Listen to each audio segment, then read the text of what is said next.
Class, tayo ngayon ay nasa number 2 na ng ating sale and leaseback. Ayan, number 2, prepare the journal entry to record the transaction on January 1, 2023 if the selling price at the time of sale is 960,000 pesos. Okay, so again, yung copy ng ating handout ay nasa description section ng video na to. So kung gusto nyong i-download at i-print yung handout, so ayan, punta na lang kayo dun sa description section at nandun yung link ng ating handout. Ayan. So sa number 2 class, no, sa number 2, gagamitin ulit natin, no, syempre yung ating solution guide.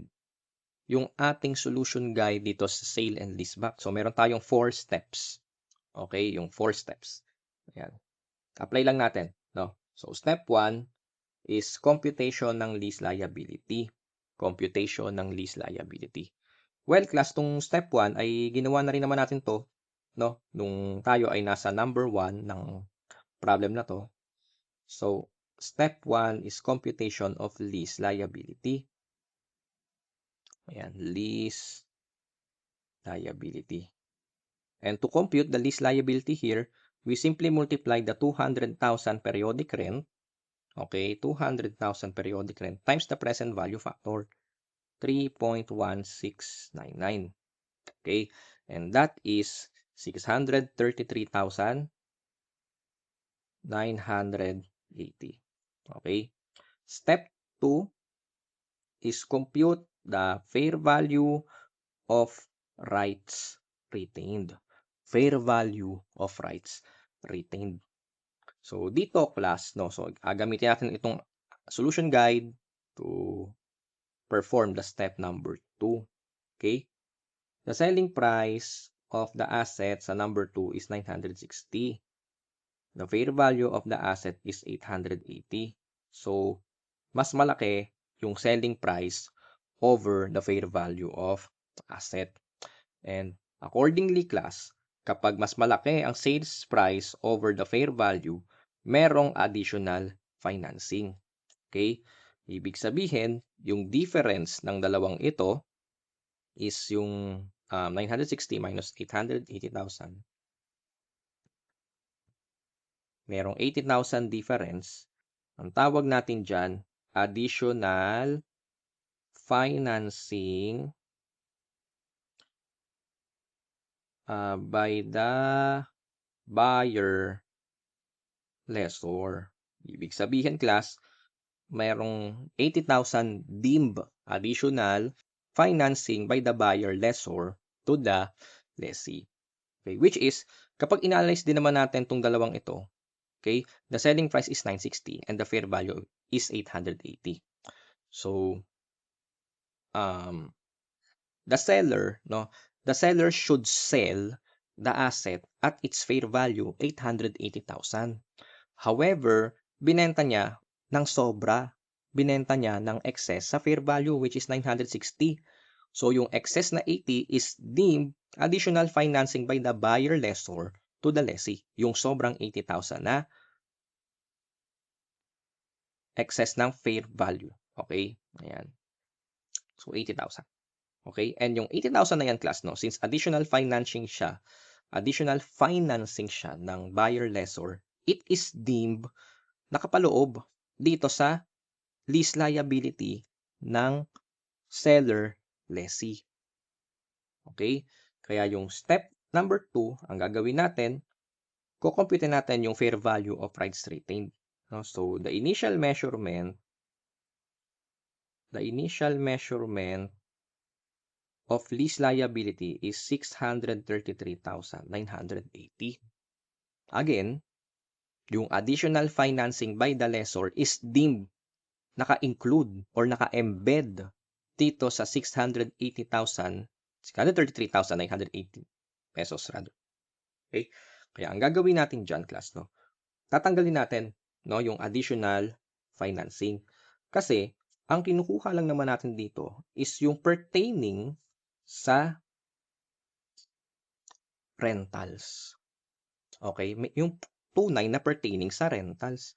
And since yung 633,980 is deemed nakapaloob, yung 80,000 na additional financing by the buyer lessor at hindi siya pertaining sa renta, pertaining siya sa pagbenta.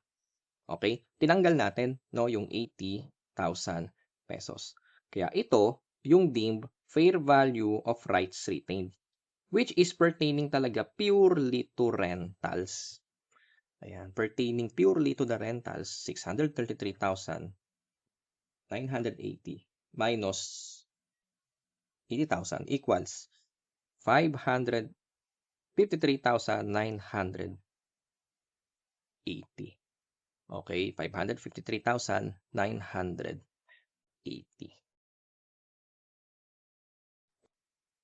Next, we have step number 3. So, step number 3 is yung computation naman ng right of use asset.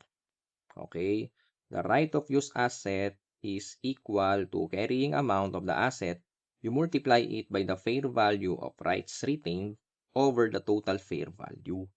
Okay, so the carrying amount of the asset here is, magkano nga ba yun?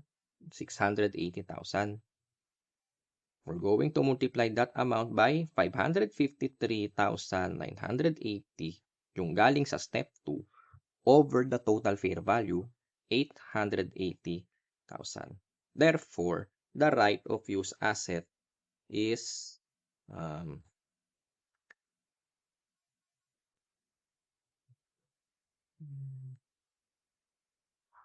428,075 rounded. Okay? So, ito yung ating right of use asset, 428,075. And if ito ang fair value of rights retained, 553,980, ito naman no yung carrying amount of rights retained, yung 428,075. Okay?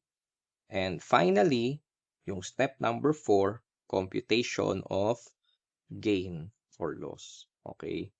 Step 4 is yung computation ng gain or loss. Okay? Again, class, nung computation na tayo ng gain or loss sa step 4. So, we have here the fair value. Tapos, yung carrying amount. Then, we have gain or loss. Okay? So, total fair value is 880,000. Okay? Total carrying amount ng asset is 680,000. So, kung absolute sale ito, 200,000 yung iyong gain on sale. However, hindi naman ito absolute sale. Sale and lease back. So, yung asset na ibinenta, immediately, inupahan lang din ni seller lessee from the buyer lessor. Kaya, merong rights retained si seller lessee dun sa asset. Rights retained. Okay? Rights retained. So, ang fair value ng rights retained class is 553,980, while its carrying amount is 428,075. So, yung difference nan, syempre, yung pertaining na or yung gain na hindi naman talaga na-realize ni seller lessee. 125,905. Okay? Therefore, kung total at ito yung na-retain, therefore, yung difference ng dalawang yan, yan yung rights transferred to the buyer lessor. Okay? So, 200,000 minus 125,905 equals 74,095. Ibig sabihin, ito lang yung gain na na-realize talaga ni seller lessee sa sale and leaseback transactions. Okay, 74,095 lang. Yan lang kasi yung pertaining sa rights transferred or rights not retained. Okay? Ayan. And finally, class, no, magagawa na natin yung journal entry to record na transaction ng January 1, based dun sa assumption ng number 2. Okay, what would be the journal entry? Ayan. Okay, so number 2, ito yung journal entry. Ayan. Debit cash, okay, debit cash at what amount? Syempre yung cash proceeds from sale, 960,000. Debit right of use asset, na magkano? Ito, 428,075. Credit lease liability, ito, 633,980. Credit equipment, no, yung binentang equipment, 680,000. And credit gain na 74,095.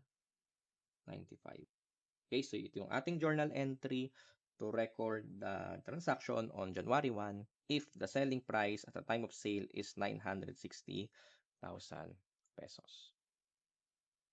Okay, and finally class, sa problem na to, proceed na tayo agad no sa number 3. What if naman the selling price at the time of sale is 760,000 pesos? Yung ating guide. Ayan, so step 1 is computation of lease liability. And ang lease liability is 633,980. Katulad lang din ng ginawa natin sa number 1 at number 2. Okay. Step 2 is computation of fair value of rights retained. Okay. So the selling price here sa number 3 is 760,000. And the selling price, the fair value rather, the fair value is 880. So, ibig sabihin, the selling price is less than the fair value. So, yung difference nila, class, na 120,000. So, yung difference na 120,000 is deemed prepayments. Okay, prepayments. Prepayments by the seller lessee. Kasi isipin mo naman class, no, binenta niya or yung fair value ng asset is 880.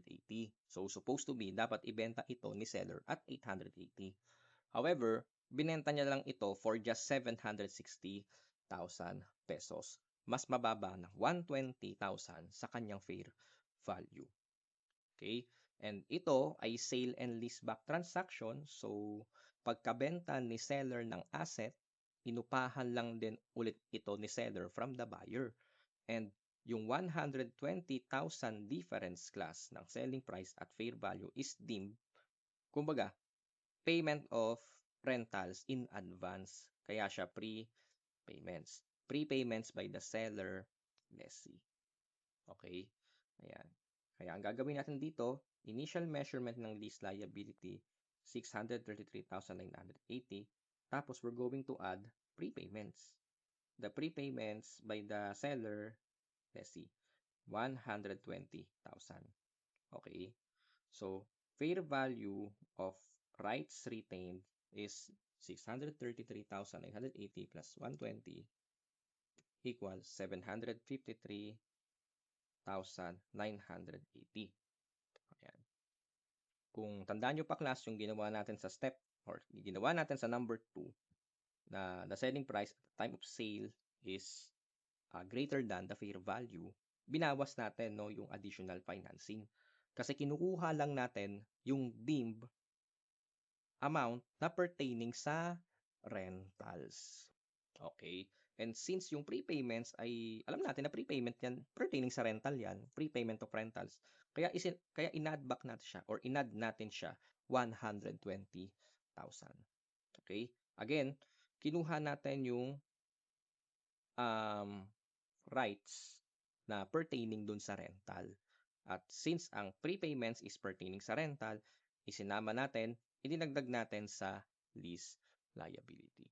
So, 753,980 is the adjusted fair value of the rights retained. Okay? Step 3 is computation ng RUA, right of use asset. Right of use asset is equal to Magkano yung equipment? 680. We're going to multiply that amount by the fair value of rights retained over the total fair value ng asset. Okay? So, ang answer dyan would be 582,621.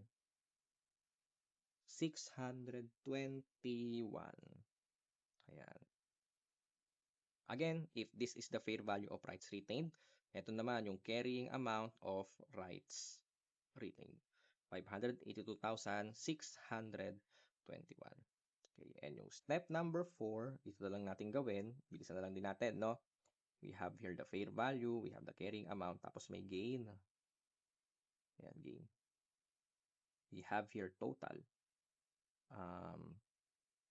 880,000 yung fair value, 680,000 yung gain, 200,000, 680,000 rather yung carrying amount at 200,000 yung gain kung absolute sale.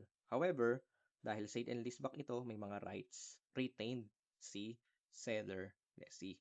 Ang fair value ng rights retained is 753,980. Tapos yung cost is 582,621. Okay? 582,621 minus 753,980. So, 171,359 yung gain na hindi dapat i-recognize ni seller lessee. Kasi na-retain niya yung rights dun sa asset. Kung ito yung total at ito yung rights retained, therefore yung difference nan, yan lang talaga yung gain na dapat i-recognize ni seller. 28,641. Okay? Ayan. So, journal entry. Ayan, journal entry sa number 3, debit cash, 760,000. Okay. Debit, right of use asset. Kano? Ito, 582,621. Credit, lease liability, 633,980. Credit, equipment, na 680. At yung gain, 28,641.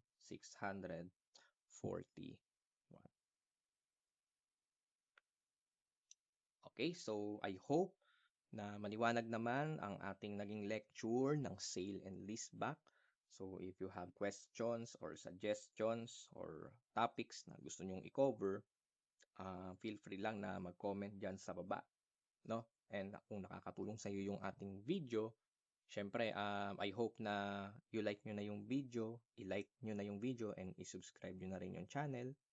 And kung nakatulong sa iyo ito, might be makatulong din ito dun sa mga aspiring accountant na hindi pa nakaka-discover or hindi pa na-discover ang ating mga video lessons. Okay? So, ayun. And that concludes na rin, class, our Intermediate Accounting 2 ng leases. Okay? Ayan. So, next topic natin, class, ay sa Intermediate Accounting 2 pa rin, employee benefits. Okay? Yun yung susunod nating topic, employee benefits.